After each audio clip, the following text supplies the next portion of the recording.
India के सबसे weirdest toilet museum में आपको घुमाने के बाद मैं सचिन सिंह गौर आपको लेकर चलूंगा दिल्ली के एक ऐसे गांव में जिसका इतिहास शौर्य, पराक्रम और वीरता से भरा हुआ है।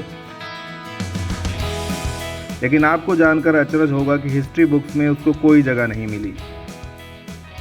मैं बात कर रहा हूं दिल्ली के एकमात्र राजपूत गांव रिठाला की। आज ये एक शहरीकृत संपन्न गांव है जहां आधुनिकता भी अपने पैर पसार चुकी है,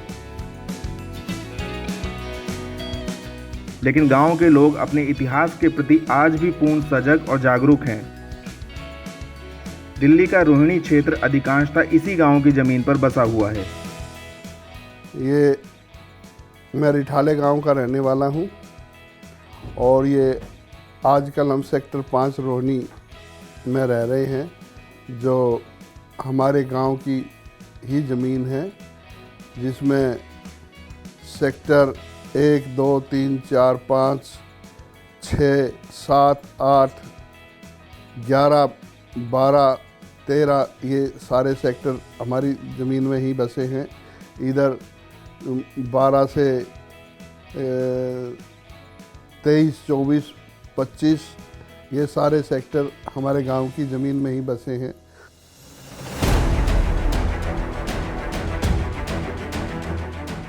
सदियों पहले 1384 में चंद्रवंशी सोम राजपूतों के इस गांव रिठाला को राणा राजपाल सिंह सोम ने बसाया था, जिनके नाम पर यहाँ एक सभा भवन है।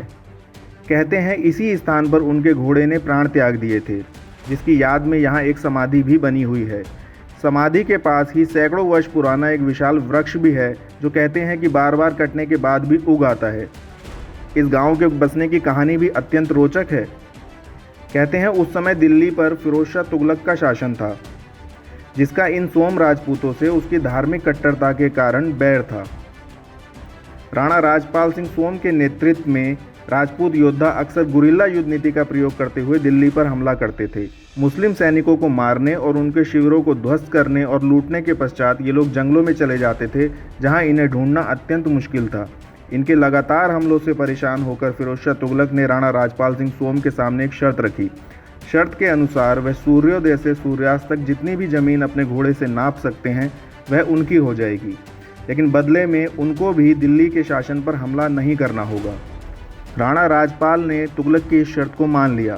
शाम को सूर्यास्त के बाद इसी स्थान पर जहां आज घोड़े की समाधि है, घोड़े ने अपने प्राण त्याग दिए। ये जो समाधि बनी हुई है, ये बहुत बड़ी हिस्टोरिकल समाधि है। ये राजा राजपाल के घोड़े की समाधि है। जो ये घोड़ा जैसे महाराणा प्रताप का चेतक घोड़ा था, उसी की तरह का यह घोड़ा था। और जब राजा राजपाल उस टाइम पे इस घोड़े पे बैठ के वो आए थे, उन्होंने यहाँ से शुरू किया था घोड़े पे, और ये इधर ज्वालाहेड़ी, तिरपोली, बवाना, नरेला ये सारी जगह घूम फिर के यहाँ आके रुका। और यहाँ रुकने के बाद इस जाटी के पेड़ के नीचे उसने विश्राम किया। विश्राम करते कि पूरा दिन वो दौड़ता रहा था और उसको सरहद पे आके उसको चोट लगी थी, इस कारण से वो बैठते ही उसने दम तोड़ दिया था। और उसकी ये समाधि है और उसी टाइम का ये पेड़ है जो हमें हमारी विरासत के रूप में है, और हमें ये याद दिलाता है कि हमारा गांव 1384 में जब बसा था, उस टाइम की हमारे पास एक ही धरोहर बची है, जो ये समाधि और ये जाटी का पेड़, जो रिठाला गांव और चौबीसी की याद दिलाता है। लेकिन मरने से पहले वह एक विशाल भूभाग को नाप चुका था। इस प्रकार 52,000 बीघे वाली ये रिठाला रियासत अस्तित्व में आई, जिसकी सीमाएं पश्चिम में नजफगढ़ तक तो उत्तर में कमला नगर तक थीं। ये गांव बसाया ठाकुर राजपाल सिंह ने। सारे 52,000 बीघे ज़मीन घेरी शाम तक। यहाँ का घोड़ा, जहाँ ये पेड़ घोड़ा वो सवार लग रहा है, यहाँ पर घोड़ा समा जा के यहीं गांव बसा लिया। फिर वो अपने मामा के यहाँ पैदा हुए थे, क्योंकि वो उनके बुजुर्ग बाजी थे सारे मुसलमानों ने, 14 रानी नाम के थे वो। तो वो फिर अपने यहाँ पियर में रहने लगी। वहाँ जब बड़ा हो गया 20-22 साल का, तो अपने मामा के लड़के को पीटने लगा वो। पीटने लगा तो वो उन्होंने ताना मार दिया, उसने कहा भाई ऐसा है तो अपना गांव बसा जाके। तो हमने माँ से पूछा भी मेरा गांव कौन सा है, उसने बता दिया कि तेरा गांव वहाँ है रिठाला, दिल्ली में है। हमारे पूर्वज राजा अनंगपाल विक्रम संवत 796, जिनका नाम आज भी कुतुब मीनार में जो लोहे का पिलर गड़ा हुआ है उसके ऊपर खुदा है, राजा अनंगपाल विक्रम संवत 793 दिल्ली राज्य की स्थापना की। सन 736 में स्थापित दिल्ली राज्य उनके सातवें पुत्र राजा सोमपाल से हमारा वंश निकला है, इसलिए हमें सोम कहा जाता है, सोम राजपूत कहा जाता है। रिठाला में बसने से पूर्व पूठी इन राजपूतों का क्षेत्र था, जहां आज 14 राणा मंदिर और समाधि है। इस मंदिर की कहानी भी बेहद दिलचस्प और वीरतापूर्ण है। ये 14 राणा मंदिर और समाधि बनी है 14 भाइयों के धर्म के लिए दिए गए उनके बलिदान की याद में। फिरोज शाह तुगलक से लड़ने वाले राणा राजपाल सिंह सोम को विधर्मियों से लड़ने की प्रेरणा और क्षमता अपने इन्हीं पूर्वजों से मिली थी। ये 14 भाई कई वर्षों तक आक्रांता अलाउद्दीन खिलजी से गुरिल्ला युद्ध लड़ते रहे और उसे परेशान करते रहे। अंत में 1316 में एक भीषण युद्ध में खिलजी की सेना से लड़ते हुए ये 14 भाई वीर गति को प्राप्त हुए, जिनके नाम पर आज पूठी गांव में 14 राणा मंदिर और उनकी समाधि है। आज हम जिस स्थान में बैठे हैं ये पूठी गांव है और ये हमारे जो 14 पूर्वज थे उनके लिए प्रसिद्ध है। ये उनके नाम पर ये मंदिर बनाया गया है। और इस स्थान के जो मेरे राइट हैंड में कुआं था, जहाँ पर हमारी रानियाँ जितनी थी उन्होंने जौहर किया था, और लेफ़्ट हैंड पर मंदिर के अंदर जो समाधि स्थल है तो वो 14 भाइयों की जो अंतिम संस्कार हुआ था तो वो स्थल है, तो वो समाधि के रूप में बनाया गया है और आज हम सब लोग उसको पूजते हैं। उसकी वजह यह है कि वो बहुत ही वीर, बहादुर और धर्म रक्षक थे।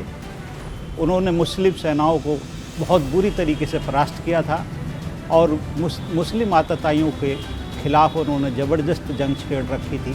तो उनको घेर के वो यहाँ पर सिर्फ 14 भाइयों को मारने के लिए, उनसे लड़ने के लिए पूरी की पूरी मुस्लिम फ़ौज भेजी गई और उस फौज में वो 14 भाई लड़ते हुए वीर गति को प्राप्त हुए और इसलिए ये स्थान उनकी याद में प्रसिद्ध है। रिठाला के राणा राजपाल सिंह सोम के वंशज मेरठ मुजफ्फरनगर में भी काफ़ी बड़ी संख्या में हैं।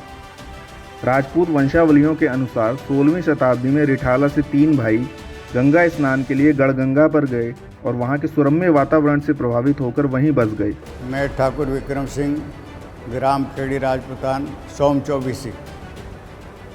हमारे बड़े पूर्वज 3 भाई रिठाला गांव से गए थे और तीनों ने जाकर के फरीदपुर गांव बसाया और उसके बाद में अलग अलग उन्होंने 24 गांव बसाए।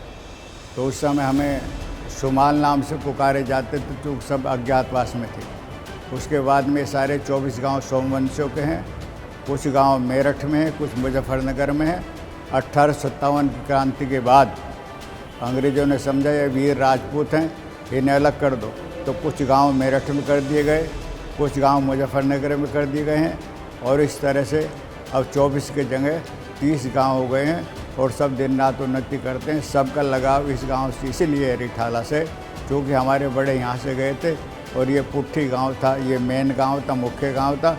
यहीं पर उन्होंने बड़ों का बलिदान दिया है और उसके बाद में फिर ये सब बसते चले गए। रिठाला गांव बसाया और फिर ये और फिर उनके अहीरों के जो 5 गांव हैं वो भी उनके ख़ानदान से बसे हैं, तो इसलिए सबको लगाव है। वर्तमान में रिठाला गांव के युवा इतिहास के गौरव को शिक्षा के माध्यम से बरकरार रखने के लिए प्रयासरत हैं। हम लोगों ने यहाँ पे एक्चुअल गांव नहीं देखा, बट क्योंकि ये कॉलोनाइज और थोड़ा इम्प्रूव हो चुका था 90s के बाद यहाँ पे बिल्डिंग्स बननी स्टार्ट हो गई। जब जहाँ तक मुझे याद है सिर्फ 2 खेत दिखते थे और हमारे यहाँ का जो तालाब है वो अभी तक है, उसको हम थोड़ा प्रिजर्व रखा हुआ है। और जो यूथ है हमारा अब वो एजुकेट हो रहा है और कोई masters, PhDs, first class jobs like lawyers, doctors, pilots सब एजुकेट हो रहे हैं। मैं खुद एक कमर्शियल पायलट हूँ, नॉर्वे में ट्रेन। वहाँ पे मैंने अपना खुद का एक छोटा सा फ्लाइट स्कूल सेटअप भी करा है जो कि हम मोस्टली ये ट्राई करते हैं कि जो हमारे गांव के जो यूथ हैं, जो राजपूत बच्चे हैं, अगर वो बाहर आके ट्रेनिंग लेना चाहें और वापस आके इंडिया में सर्व करना चाहें तो कर सकते हैं।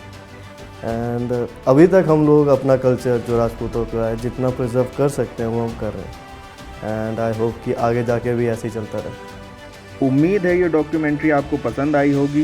कमेंट करके हमें अवश्य बताएं। यदि अच्छी लगी हो तो चैनल को सब्सक्राइब करें।